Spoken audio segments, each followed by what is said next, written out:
Hi guys, welcome back.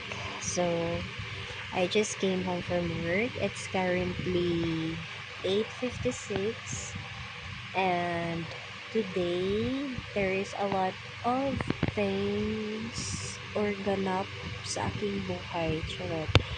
But anyway guys, so I was on my duty for that entire day and I started to duty like 9 a.m. until 8:30 p.m. from yesterday and then today. So 2 days almost. And then tomorrow I will be on the second batch. And yeah, it will start like 11:30 until 11 p.m. So yeah, everything is good. Ayan, medyo I feel like I started to feel pain on my feet or foot. And yeah, so far so good. Meron akong 20. Ayan, tip lang naman kanina. And then, ayun, so sobrang aga ko pa. And kagabi, I was feeling okay.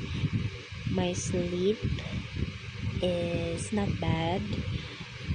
And yeah, so probably, and I'm thinking of going out today, but I feel like I think it is much better to stay here and yeah, just relax so my feet will be relaxed and also my body.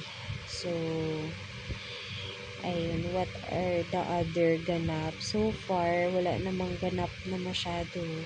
Kasi nga, duty naman for the entire day. So, ayun lang guys. And, ano ba? What is the date today? So, it's 24 on October. And, ayan. So, meron na akong 21, 22, 23, 24.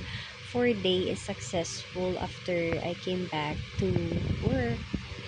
Ayan. And anyway pala guys, so kanina, I, yung Palawan phone shop, they went to my workplace and then ayun nagsisell sila ng ng mga na to tawag dito basta mga alahas and ayun nakakuha ako ng isa and yung mga kasamahan ko din so kumuha din sila ano lang naman siya hulugan so it depends sa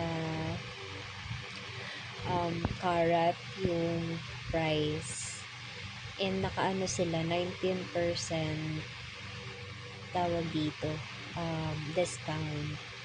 So ayun, I think makukuha mo lang siya if fully paid agad. But since hulugan lang, so probably talo pa din kasi mag-increase sila ng 1% sa first month and then the next naman is 3%.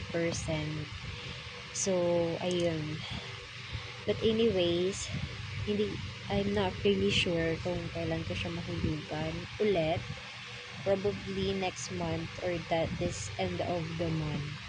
So, let's see. Kasi mag-birthday pa ako on November 5. And ayun, probably I'm going to buy some chicken for some dinner pang-ulam lang din. And then, probably, I think I'm going home. Ayan. So, let's see kung makakauwi ako since I think nasa 1 day off lang ako. But I can ask or I will ask for 2 days off. So, tingnan lang natin. So far, so good. Ayan. Eto, nakalaban na din ako kahapon.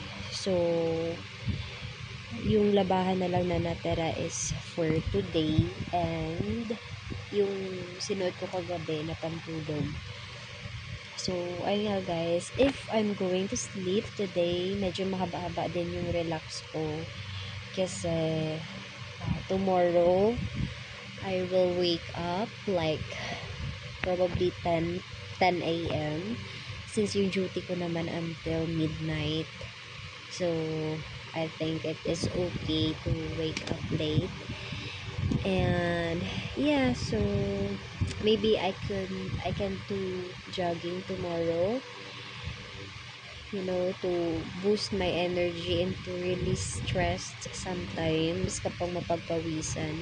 But anyway guys, pinagpapawisan ako most of the time din naman sa workplace, but I think it's different kind naman yung lalabas ka and then you could see other things aside from your workplace. So yeah, and what other things? Actually guys, marami ng improvement. Ayan, tingnan nyo naman yung ating face. Ayan, nag-i-improve na siya guys. Meron lang siya right now na powder. And naglalagay din ako ng cream every morning before ako mag-duty. So, but so far so good. Ayan, o kahit sa malapitan, 'di ba? Ayan.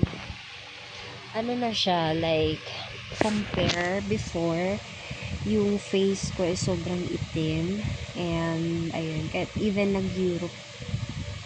I'm in the Europe, I always going out. So, since summer doon, ayun, umiitim tayo. And, si Mila like to be under the sun. And, syempre ako din, under the sun din most of the time, lalong-lalo na if we are going out and going to the lake and so on. So, ayun. Anyway, wala pa rin siyang response. Hinihintay ko yung response niya. 2 days ago ay nag-usap kami, but since the internet connection was not that good here, hindi siya we didn't call like long time. And I think it is much better in our house, the signal, than here. That no choice. I actually has my load right now on my other phone, and then this one is connected to it, but I think it is not working well. So yeah, ayun, so nag-usap, hindi pa kami nagkaroon ng, we don't talk yet about his situation, but his situation is like very sad. When we talked the last time, like something 3 days ago na ba, or 2 days ago. So yeah, let's see, hopefully he will respond to me. And ayun, napag-usapan din namin yung ipapadala niya na parcel for me. So yun is just a important paper lang din na ipapadala dito. So yeah,